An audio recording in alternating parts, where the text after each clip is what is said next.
T-minus 37 seconds. The fight with growing confidence. E equals MC. That all men are created equal. About the future innovations. And growing strength in the air. Tear down this way. Head on. Something's happening. Coming up on staging. This is Finding Your Frequency with your hosts, Jeff Spinard and Ryan Treasure. It's time to speak up, share your voice, and hear from the thought leaders. And welcome to another episode of Finding Your Frequency. I'm your host, Jeff Spinard, CEO and President of Voice America. Joining me, of course, my Vice President of Broadcast Operations, Mr. Ryan Treasure. Ryan, welcome to the show. Yo, it's Friday. Finding Your Frequencies in the house. We got a packed studio today. It's going to be a good one. I'm excited. Yes, it's going to be a real good show. Special show today. But before we get to all of that, last week we had Mr. Thomas DeShooter on the show. Yeah, Thomas was awesome. You know, he's a real smart guy, money strategist. He's an author. He's a speaker. Change maker, wealth architect. That was the nice. buzzword. Yeah, wealth architect. You were excited about that last week too. Yeah. I like it. He's also a host with us. Did he start it? His show starts when? Next week. Next week, right? So you know what? Tune into his show, Thomas DeShooter. He's on the Influencers channel. So look him up and make sure you listen to his show if you want to know about your money and how to keep it and build on it. And that's the guy to go to. So absolutely. All right, we also have a special guest host with us today, Mr. Andy Costello. Hello. Hello. Andy is our creative director, but he is also host of the new show Atomic Monsoon. A maelstrom of pop culture discussion. There you go. Love it. So how's that show going? So far, so good. We've been live. Well, we pre-record. We're more podcasty than most of the Voice America shows, mostly because of my nerves. Chicken. Yeah, that's true. No, it's been good. We've had a couple shows up last 2 weeks. We've got 4 episodes out. They've been available for a couple weeks, rather. But we've gotten a few hundred listeners already. So that's not bad. We're doing pretty good to start with. Yeah. What's your setup look like? You got co-hosts? Yeah, so it's myself and then Josh, one of our engineers, and Stephanie, our social media specialist. And the three of us have all been kind of nerdy, kind of obsessed with pop culture stuff most of our lives. So we found, we define ourselves as 3 pop culture experts. Okay. You're the expert in what? Comic books, 80s and 90s video games, and suitably enough, professional wrestling. Excellent. Stephanie is the pro in what? Star Wars and sports, mostly. Yeah, she's big on the Star Wars. And Josh? Also comic books, more modern video games, and probably more television than the rest of us. Yeah, you guys got that whole pop culture filled up. And it's actually interesting to talk to those guys too, because every one of them all has a kind of a different take. We all talk Marvel movies in the office, and everybody has their own take on it, and it's always some spirited conversations for sure. Well, I see the crew get together here and there, and of course, I hear you guys in the studio or in the conference room playing around. So, spirited is probably an understatement. You guys can really get going. So, thank you. Yeah, absolutely. So, content's been flowing nicely. What have you guys been talking about the last couple of weeks? No shortage of content at all. There's been a lot of, with the new seasons of TV coming up, there's been a lot of announcements for TV shows. DC Comics has started is starting their streaming service tomorrow. So today we should be talking about that quite a bit. Lots of the comic book movies and stuff. Lots of weird video game announcements coming out. So just, kind of a little bit of everything every episode. TV's been killing me because, I like my shows like The Flash, Arrow, Originals. I like that whole CW lineup. Did the fall season start yet? Am I missing programs? What's going on? I don't think they've started yet. I think they're coming up in the next few weeks, though. Okay. Yeah. They take a long time. It's a season, which is theoretically only 13 weeks out of the year, right? So, yeah, but you're rolling. We do 13-week pilot series and seasons. Yeah. So I understand how the season works, but It seems like, what do they skip a season? I think they just do 13 in the fall and maybe 13 in the spring, and then they're just dead for the summer. Okay, so that makes more sense. Yeah, that I can see. All right, so we're going to go to break. We'll take our first commercial break. And then we'll come back with our very special guest who is with us. Exciting. But we'll save that in a moment. Guys, you can find us all over the social sphere, facebook.com/findingafrequency.net, and of course all over Twitter at Radio Ryan 1, at Jeff Spinney 2, at Voice America TRN. And real quick, before we jump off, I have to send a special congratulations to Voice America's own Maddie Rose Holler. Congratulations on your engagement. Rose. Shout out. Congratulations on your engagement. We'll be right back. Woo! And welcome back to Finding Your Frequency. I'm your host, Jeff Spinard. I'm your co-host, Ryan Treasure. Welcome back. We have a very special show today because you guys know wrestling is near and dear to my heart, WWE style. This gentleman is better known by his ring names, Leaping Lanny Poffo and the Genius. He's a Canadian-American professional wrestler. He's a motivational speaker, poet, and actor. He is also the real-life younger brother of the Macho Man, Randy Savage. He's written 2 books, both of which you can find on Amazon, which he'll tell you where. But, Lanny, welcome to the show. Well, thank you very much, Jeff. I'm very excited to be here. This is the leader in internet media, Voice America. Yes, sir. Oh. Yes, sir. I like it. I like it. You know, he's cut a few promos in his career. Well, Lanny, this is Finding Your Frequency. Finding Your Frequency is generally about, the journey, how somebody got to where they were going, when they found their frequency. Tell us a little bit about the early days of the genius Leaping Lanny Poffo. Oh, the early days. I was born December 28th, 1954. That makes me the oldest person of the 4 of us right now. I'm going to be 64 years old coming up, and I don't think I'm middle-aged because I don't know anybody 128. True that. Love it. So I'm going to see I'm different than any other wrestler you've ever met. They're all earn it and burn it type people. They're pleasure, power, and possession.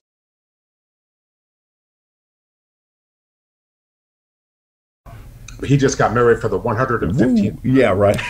Is it only that many? Yeah. Yes, I am proud to say I'm just a one-time loser. There you go. Success. My daughter is 34, and my grandson is going to be 19 months a couple days from now. Wow, well, congratulations. Awesome. Now, I had Jewish side of the family. I called them Zadie and Bubby. I had the Italian side of the family. That was Nona and Norma. They said, what do you want him to call you? And I said, how about Abuelo? Abuelo. Abuelo. Very nice. I'm not Hispanic, but I think it sounds. I was about to ask. I didn't think you were. See. So where did it all start, Lanny? When did you get into? Well, I know your father was a promoter. Did he own his own wrestling promotion? Well, I guess it is a promotion, right? But company. He was a wrestler, and he started back in 1947. Following, did you know there was a war going on in World War II? Ooh, and that shit, right? Yes, they got a GI Bill. I'll tell you what, I'm a poet, and I'll explain it in poem, okay? It was back in 1945 on Independence Day, the Nazis had surrendered. Japan was on its way. My dad was in the Navy. As history will tell, as he was bleeding through the mats, a world record fell. He did 6,000 sit-ups with an extra 33 to glorify our Savior who died on Calvary. And Robert Ripley's feature celebrated this event. Giving credence to success is not an accident. That's always been his motto through times both good and bad. He's a real Hall of Famer and the world's greatest dad. Now, I lost him back in 2010, and Macho Man Randy Savage, my brother, Randy Poffo, died 2011. I took care of my mother for 6 years, and she died June 3rd of last year. And now all I can tell you is I used to be the younger brother. Now I caught up with him. I'm the older brother now. Right, right. Well, that's quite the history there with the family members. Sorry for all three, but you got your daughter now. You got your grandchild, so you're building up Grandpa there. So get things going on that end. I am a one-time loser in the marriage race, which is extremely successful. Because they say people that get remarried, it's a triumph of hope over experience. So I'm going to keep that experience hot. Yeah, well, I'm a one-time divorcee, so we're going to stay right there as far as I can see right now. So I don't know. You never know what could happen, but I'm not really looking to get remarried. I'm not married at all ever, so y'all are ahead of me. Right, you're tied in. I'm the normal guy that's just married and kids, been with the same woman for 29,000 years. Shout out, I love you. Mm-hmm. I get to do anything I want all the time, and I don't have to say those two words. Yes, dear. That's always good. Yeah, that's got to be a good one when you don't have to answer to anybody. Mm-hmm. And you know what made me feel really? I used to be a follower of Dr. Wayne Dyer, and such a great man and everything. We lost him a few years ago with leukemia, I think. Mm-hmm. And he was married and divorced 3 times. So it's like, if a great man like that can stumble and fall, then I don't feel so badly. Sure. Everybody can stumble and fall once or twice in their lives. So let's go back to the young Lanny Poffo. During your wrestling career, how did you get in? What was it like to become a wrestler? Well, I wanted to be a baseball player, and so did my brother. And he got signed by the St. Louis Cardinals. He got unconditionally released and sent to the Cincinnati Reds organization, and then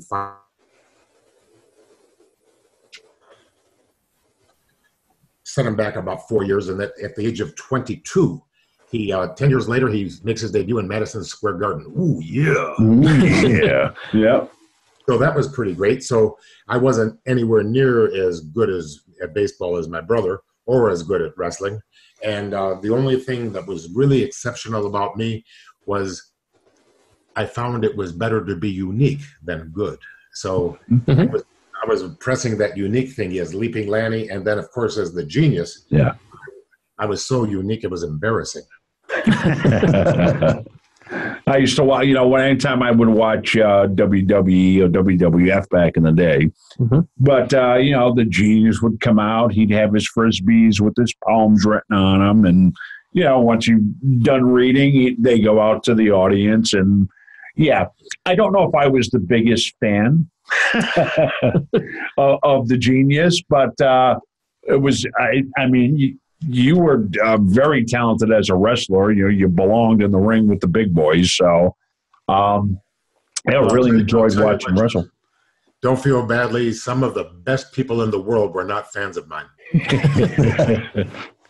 I'll tell you what, though. I was watching some of your matches. When I found out you'd be on this week, I thought, well, I should go back and rewatch some classic Lanny Poffo. And man, you were doing some stuff in the 80s that nobody was doing. In your match against Hulk Hogan on Saturday Night's Main Event, you were doing moonsaults, and nobody in the 80s was doing moonsaults. That's right. Everybody says I invented the moonsault, and I always answer, yes, I invented it right after I saw a Japanese wrestler called so I stole it first. Yeah. So, Andy, because you are a big fan, sure. Did you like the Genius when you were younger? So, to be perfectly honest, unfortunately, I didn't start watching wrestling until a couple of years after the Genius had sort of disappeared for a bit. Oh, okay. I did see some of your run managing the Beverly Brothers, right? Because I started in kind of '93, so I saw some of that. But unfortunately, as a little kid, I wasn't exposed to wrestling until some kids started talking to me about it at school in '93. But I've gone back, and with the WWE Network, being able to watch everything, like I go back and I try and get caught up on everything. I've watched every WrestleMania. I've watched most of the summers. Like, you know, I'm going through all of the big events and trying to fill in some holes here and there. So I've seen plenty of Lanny's work for sure. Excellent. Yeah, I probably started watching wrestling with my dad when I was a kid, and probably 86, 87. You know, I was 5, 6 years old. So I remember a little of Lanny, but he beat Hulk Hogan. I want to know about that. I want to hear that. I want to hear about that. How was that to beat Hulk Hogan on national television? Well, I was more surprised than anyone. Take that, you little Hulkamaniacs. Yeah, the Genius was victorious against the mighty Hulkster, and the World Wrestling Federation fell. For 1 billion Hulkamaniacs who live and die for Hogan saw the Genius was triumphant at the bell. They saw their hulking hero as he wallowed in self-pity, like the victim of a somewhat heinous crime.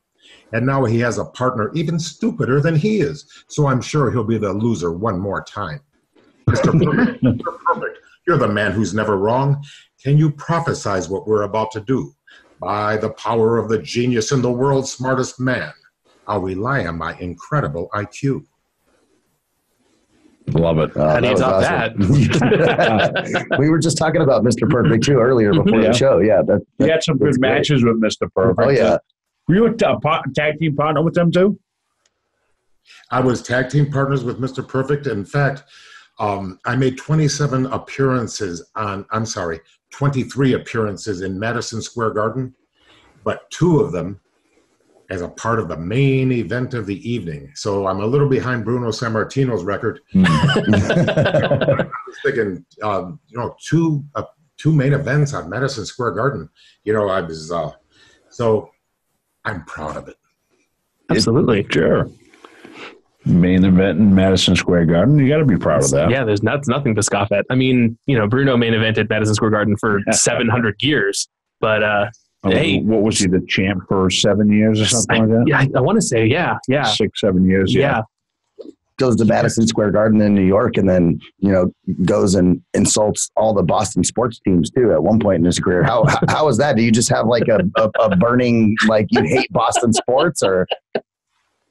Oh, I wrote a poem. Actually, Boston was very instrumental in getting me to turn heel because Chief Jay Strombo says, well, you can't be a heel. You're too good looking. And I said, well, you were a babyface for 50 years and you're the ugly. They were about to fire me as Leaping Lanny because, they can that tired routine, And I said, well, they have too many babyfaces. Good guys. Why don't you make me a heel, bad guy? Okay? Go heel. Whatever you use, good guys, bad guys. So Vince says, if you can show me that you're a bad guy, I will consider it, Yep. So, So when you guys, when you kind of made that facade over into that bad guy, what was the idea behind like the equations that you would put in the matches? Tell us a little bit about that. Yes, the equations. Yes, believe it or not, this Genius gimmick was just a gimmick, and I don't know anything about equations. And now I have an iPhone that you don't need math at all. It just, as long as you know the equation, you can get an answer. So anyway, I'm in Boston Garden, and I'm trying to prove that I can be a villain. Okay, so I go, my name is Lanny Poffo. I always know what's up. The Bruins haven't got a chance to win the Stanley Cup. Love it. The Red Sox haven't won in years. I hope they never do. The Celtics are a travesty. The Patriots are too. And I start the third verse, and a fan jumps in the ring. See, Jeff, are you that fan? Yeah, I could have. Yeah, Boston fans are pretty diehard, that's for sure. The other wonderful punchline on this is both Jeff and I are from New England. Anyway, the fan. Oh, you're a masshole. Okay. Yes, I am. A big masshole. The fan, I have to assume, thinks it's real. Okay. So what I do is I remember the words of W.C. Fields: "Never give a sucker an even break." So he's entering the ring. I clock him in the jaw, and he goes. Nice. I start the third verse, and another fan jumps in the ring. This time, Boston's finest jump in the ring, and then the commission says, "It's not a state commission; it's a Commonwealth, I guess." I hate it when they confuse them. So anyway, they canceled the match because of a mini riot that I caused. Excellent. And then the villain was born. Yeah. I came back to the locker room, and you know what I said to myself? Wow. I felt like I had accomplished something. I had pissed off all these people. And Vince McMahon said, well, it turns out you're not as good looking as we thought you were. You thought of a gimmick. And I said, well, how about Boy Genius? Because that's the kid in the class that's going, oh, Mr. Carter, you know. So he says, I got it. We'll vignettes and then we'll drop the name Lanny Poffo and you'll just be the genius. And I said, no, I want to do it my way. No, I didn't say that. I said, yes, sir. What do you think? I'm going to tell Vince McMahon, you know what I mean? He stood up. He defeated a federal grand jury and billionaire Ted Turner. I don't think he worries about Lanny Poffo, so I didn't have the moxie to stand up to him. But I found it not profitable anyway. Yeah. Yeah, not profitable, I would agree. Back in the day, he wasn't all that, though, was he? Back in the day, he was just a millionaire. Then he became a millionaire. And now he's, from the looks of him lately on television, he's about to become the meat for worms, I think. You know. Oh no! Yeah, he isn't looking all that great. No, I tell you what, he's looks like most of the sands of the hourglass are at the bottom right now. Yeah. It really does. Even you can see him in the suits. It's like, oh, he's right. He's definitely getting up there. Yeah. Now he's 75 or something. McMahon, now, right? though, he was, for a while, he was pumping the weight. Also, he got jacked up. Yeah. Well, he had to deal with Steve Austin. Right. It was just, you knew he was. I'm going to say roiding it up because he just blew up and Lanny. Jeff, are you suggesting that no gambled his life with experimental steroids? Absolutely not. He'd never make it through. Well, I'll tell you what. There's a visual test, and anything that looks a little too good is probably cheap. Yeah, that's true. Very true. Very true. So, who were some of the bigger names that you enjoyed working with? Okay, as Leaping Lanny, my favorite opponents were Terry Funk, Dory Funk Jr., and Bob Orton Jr. And if I could work with those guys every night, I wouldn't have to turn heel. Yeah. And when I turned heel, I believe in cheap heat. That's my favorite kind. So I would be a man of, let's say, I was not the most masculine of my gender when I entered the ring as the genius. I was kind of swishing in there, and I had the effeminate move, but I always denied it. I was on the Regis Philbin show, and he suggested that I was looking at Mr. Perfect with a little bit of lustful, and I said, then I went on most butch voice. I went very masculine. I said, Regis, I am a monogamous heterosexual. Are you questioning? He says, no, I don't remember. Go on my website, genius&rdquo.com. All of my fondest memories are there with my appearance on Regis and all these things. And I'm still very lucky that thanks to my podcast at the Genius Cast, and it's on ProWrestlingStories.com. Oh, do you hear that? I'm sorry. You getting in trouble? No, you know what it is? I got Alexa going on. That went off. I should have shut her off before I... Sometimes those smart speakers are too smart for their own good. Yeah. I'll be watching TV. Alexa, and pause. I'll be watching WWE, and Alexa Bliss will be wrestling. And it'll say her name, Alexa, and all of a sudden my Alexa goes off. Yeah, that happens to me when they have like a commercial on that talks about Alexa, and the next thing I know, she's like giving me recipes from across the room. Exactly. I'm like, I didn't ask you to talk. Shut it down. I've said the word seriously, and my iPhone goes off on me. Yeah, right. Yeah, we were talking about Terry Funk and what's his name? Cowboy Bob Orton. Mankind. Jack, what's his name? Cactus Jack. Cactus Jack, right. Cactus Jack. Yeah. We were talking about them earlier about the extreme matches and, all that good stuff. Do you ever work with any objects in the ring? Well, in NBC, a couple of years before I wrestled Hulk Hogan, they used to... I was sucking hind tit on the sow, as they say in the farm. okay? And they needed a guy to get blood for Andre the Giant. So I was just going to ask him about this. Oh, you were going to ask me about it? Yeah, because I'm going to let you tell it, though, because you're going to lead right into what I was going to ask you. This is perfect. Okay, go ahead and ask me what you were going to do. So you do it correctly. He's just got you right now. Yeah, I'm just, I wanted to know, whose idea was it to let Andre the Giant headbutt you?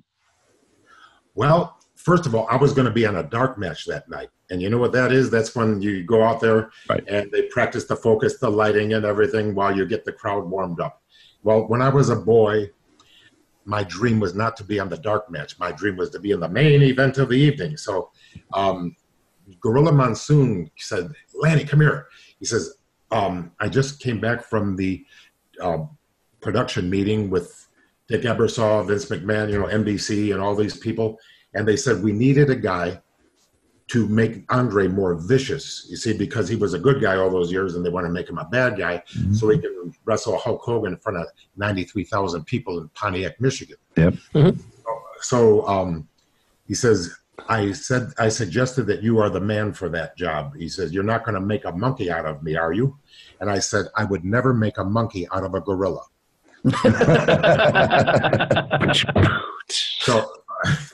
So anyway, I hate to gross you guys out, but I did a self-inflicted razor blade wound to the head. Nice. Okay. And just to prove I am a genius, it's the supratrochlear vein, which goes in the center of the forehead. And I knew just where it was, and I sliced it. And then, but here's what I learned. Like, Vince McMahon came up to me before the match and says, you're going to do it for us. Are you going to do it? Okay, pal, you're going to do it for us.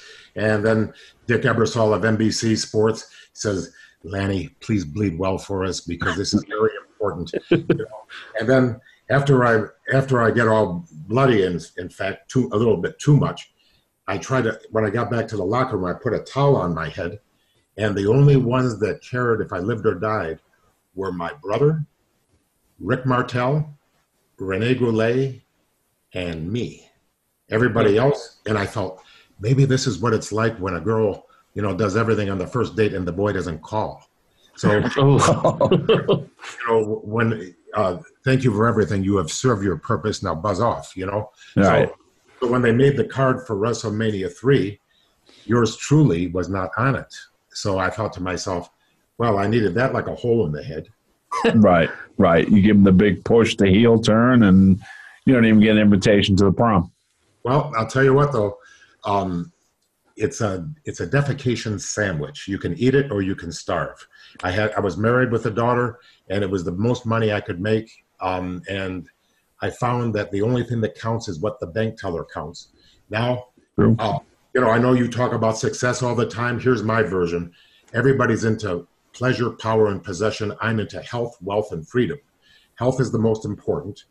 Wealth, everybody has a different definition of what that is. But in my opinion, according to Robert Kiyosaki, the Rich Dad, Poor Dad, if your passive income is greater than your monthly expenses, you can retire. That's why I'm retired. Yep. And I've been retired for over 10 years, so I got the last laugh.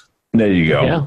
Now, we know Robert Kiyosaki very well, and we're going to go to commercial break, but we'll be right back here with Lanny Poffo. Yeah, guys, check out our live stream, Facebook.com, Voice America Variety.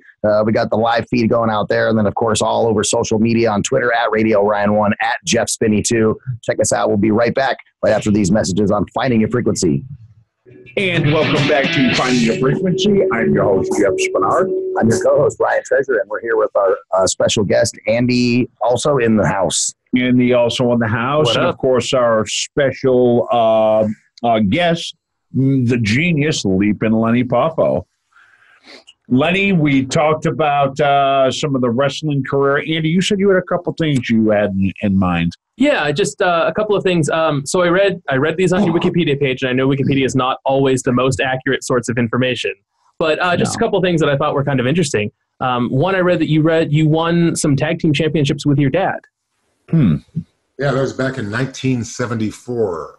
It was the World Tag Team Championship, as long as the world is Ohio, Michigan, Ontario, and parts of Pennsylvania. So, you know, back then it was very disputed whether it was we represented the actual world. But I was 20 years old and very proud to be in the ring with my father. And that had to be cool. Yeah.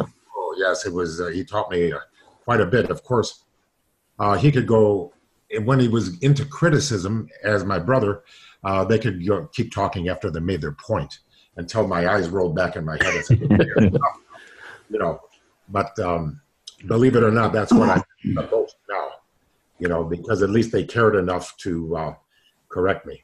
Sure. Absolutely. Sure. Were you guys the only, or maybe one of the first father-son tag team champions?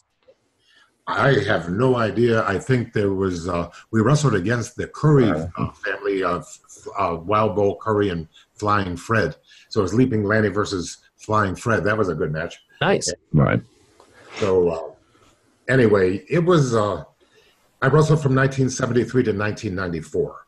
And since then I've been, I'll tell you what, I enjoyed every moment of it. Absolutely. So 1994, that actually leads into my next question. I read that you signed with WCW in 1994 or 1995-ish, and they paid you to never wrestle another match. Right. Actually, I bleached my hair blonde, and because I was going to go as Gorgeous George. It was my brother's idea. Okay. And he kept checking me out. Let me see if you've been working out and sun tanning and everything. So I bleached my hair blonde. I got these blue contact lenses. I wrote a song about to enter the ring with Gorgeous George, all that stuff. And then I waited for the phone to ring, and it never did. But the checks kept coming in, so I wasn't really nothing wrong with that at all. No. So the thing is, I wouldn't have probably made it as Gorgeous George because I bleached my hair so much that oh my God, I probably would look more like the Scarecrow on The Wizard of Oz. Yeah, and then just sort of the later career things. I was watching the All In pay-per-view a couple weekends ago and was surprised to see you come out with Black Machismo Jay Lethal, and I wanted to know what that was like. Wow, I'll tell you what, I was the oldest guy there, and everybody. You make me feel so young. I was like, and I'm from Downers Grove, Illinois, so that's like my hometown, even though the building was in Hoffman Estates. Mm-hmm. So I was just very happy to be in it. And I'm going to say that the Young Bucks, and the Cody Rhodes, these guys, they made I'm trying to express it. What can I say to express it? They rejuvenated my sagging career. I've got a pulse again, and it made me very happy. And they even got some more ideas. They're going to do some more things. Of course, I don't belong in the ring, even just, because some people don't know when to quit. But I have a flair for the comedic, and that's what they like. So as long as I can serve, I'm very proud to be there. That's great. Excellent. Yeah. WWE was just like, holding the market for a long time. Absolutely. During the Monday Night Wars and stuff like that, they were battling with WCW, but then, obviously the McMahons took over. But now I like this, you got, New Japan Wrestling, and you've got, Ring of Honor and Impact Wrestling, right. Reinventing themselves for the time. Exactly. Yeah. Well, right. Yeah. Exactly. And it's nice to know. I didn't realize that you were part of that, Lanny, until probably about a week ago. And I realized that, this was something that you were involved with. What are you doing with them? Well, like just waiting by the phone, and I'm ready to jump at the first opportunity because, as a retiree, it's nice once in a while to be invited to the prom. Yeah. Now, do you know Kenny Omega? you must know everybody in the industry. I met him for the first time September 1st at the show. Ah, okay. Okay. And he was very, very nice. He was not the least bit conceited. And, we went on talking about different things, and I'm just telling you, that guy is my brother, Macho Man Randy Savage, was considered the greatest, in-ring performer in his generation. Can you imagine if he was in his prime, what kind of a match he would have with Kenny Omega? That'd be awesome. Oh, that would be awesome. Yeah. yeah. I was a big Macho Man fan. I think my 3 top favorite wrestlers was the Macho Man, Bret the Hitman, and the Undertaker. Those are probably my top 3 of all time. Which is pretty good list. That's a pretty good one more, and you got Mount Rushmore. Exactly right. There we go. Well, Lanny, what about you? What is maybe your three favorite wrestlers of all time? Nice. Oh wow, that's a tough question. I have to go with naturally the Macho Man Randy Savage. Okay, he'd be the Abraham Lincoln. And listen, anything great that happened in my life is because of my mom, my dad, and my brother. So I'm not going to come on this show and pretend otherwise. So I put Macho Man right up there. I also put The Rock because he actually Dwayne Johnson, because he made the move from professional wrestling, sports entertainment to legitimate show business. Yep. And did a hell of a job. I just saw his movie Skyscraper. What a I'm very proud of him, and he's a nice person too. Yeah. I have to say, give Stone Cold Steve Austin a break and put him in there. Okay, all right. And Hulk Hogan, okay? But I only feel badly that there's only 4 that goes on there, and Mick Foley, can he be the runner-up? Because anybody that would throw his body off the cage. You're not kidding. That was insane. I just watched that match the other night. I was going through the WWE vault there, and I just saw the match itself, and just him going off the top of the cage first of all onto the table, then getting off the stretcher, climbing back up, and then going through the cage. Just unbelievable. What a great match. Unfortunately, I think that was what kind of helped his retirement, right, Lenny? You can have balls or brains, but you can never have both.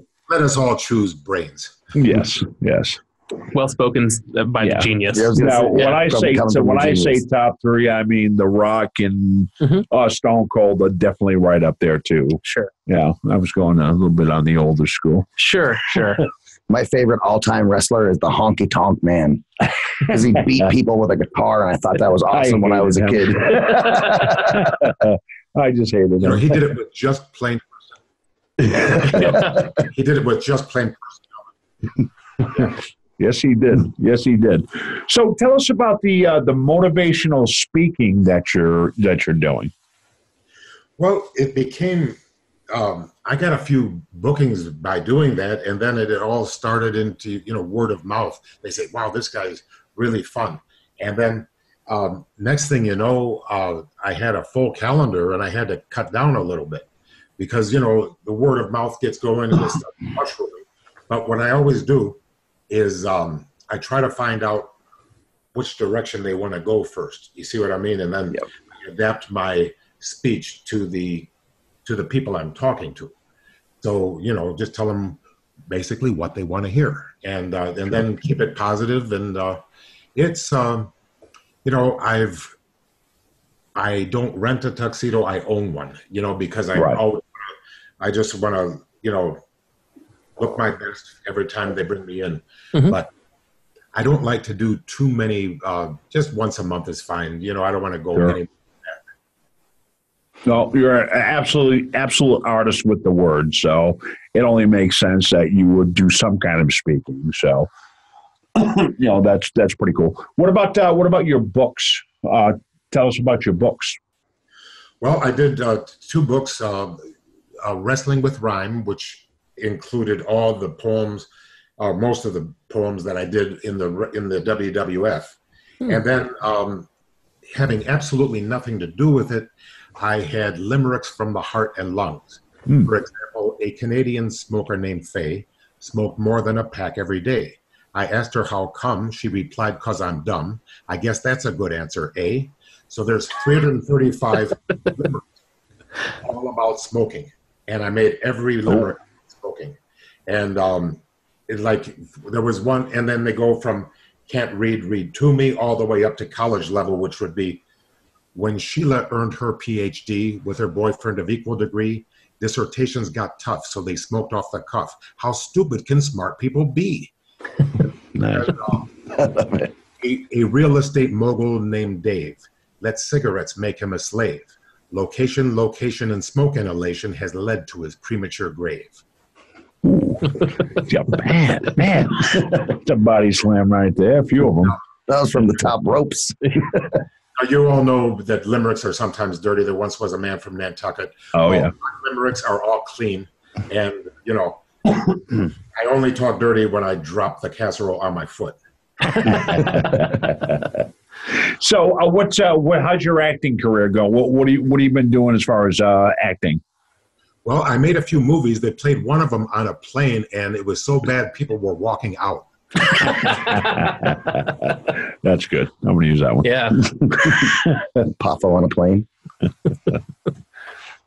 So anyway, yes, I'm anything, whatever something comes up, I'm always rough and ready. And I ask myself, I try to keep open for new ideas and stuff. So I was in a couple of movies, low budget ones.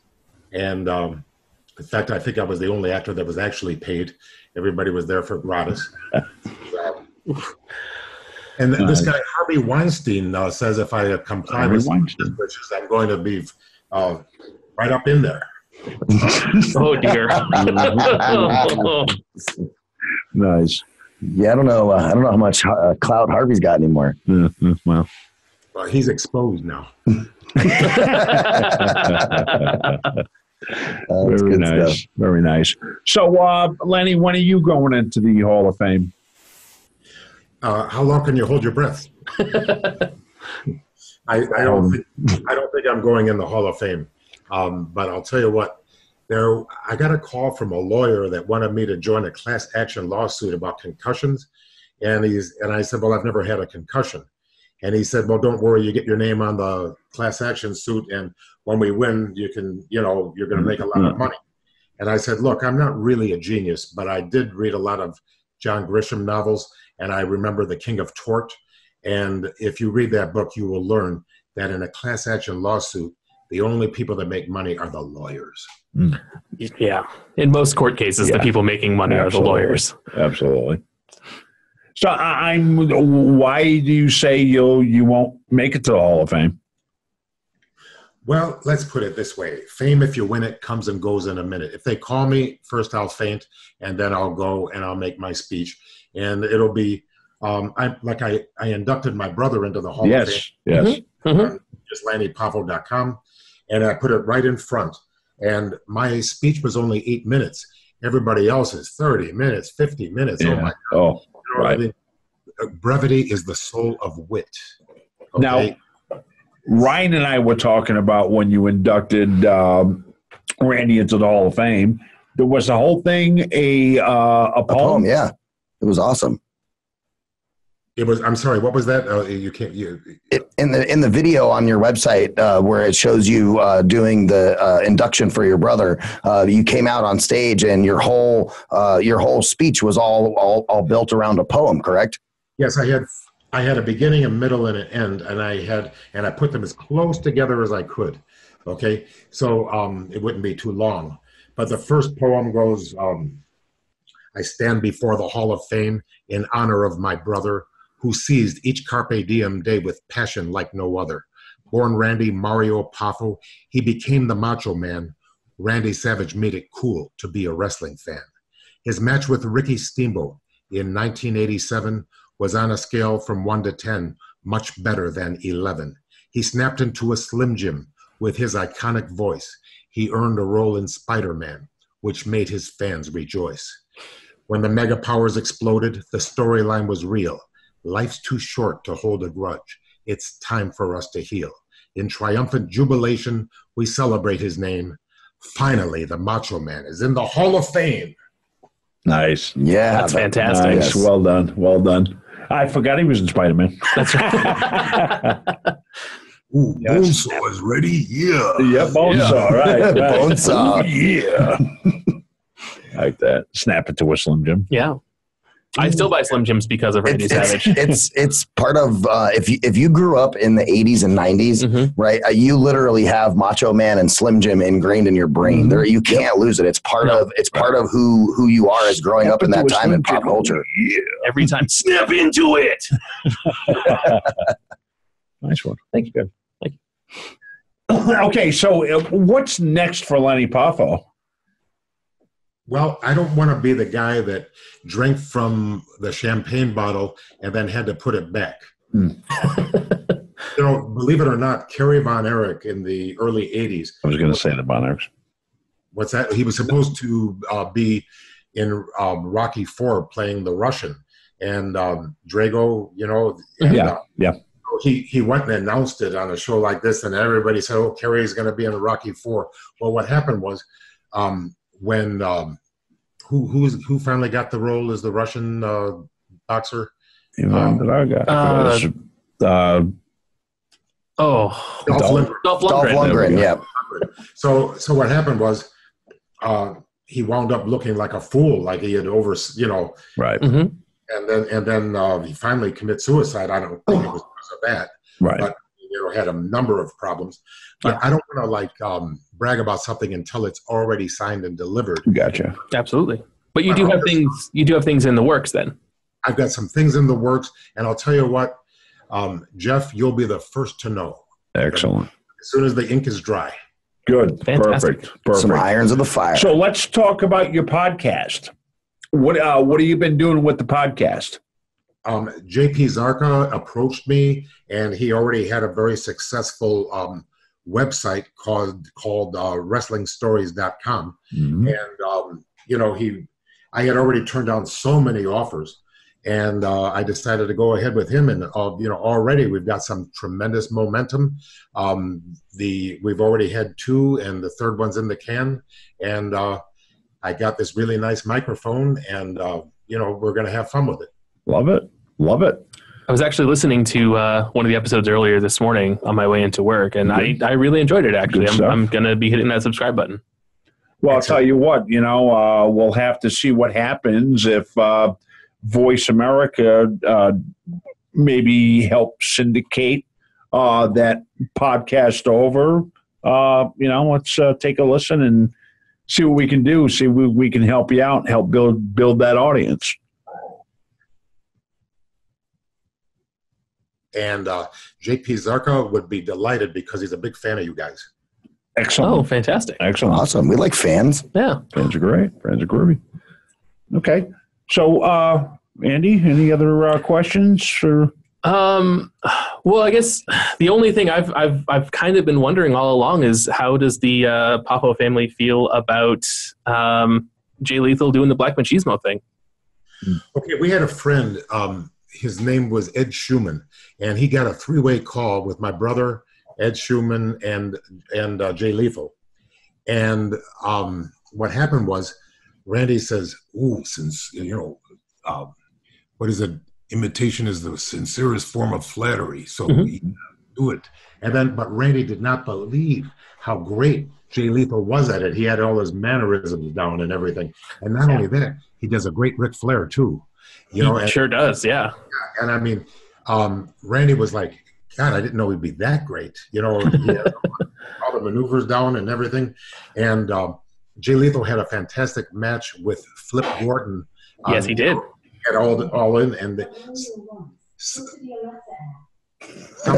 she goes. There she goes again. Some of the high spots in the match were copied from the Steamboat match. So I thought that was fantastic. That he goes to such extremes. Also, the jacket that he wore, I'm very dear friends with a guy named Dr. Marty Urban.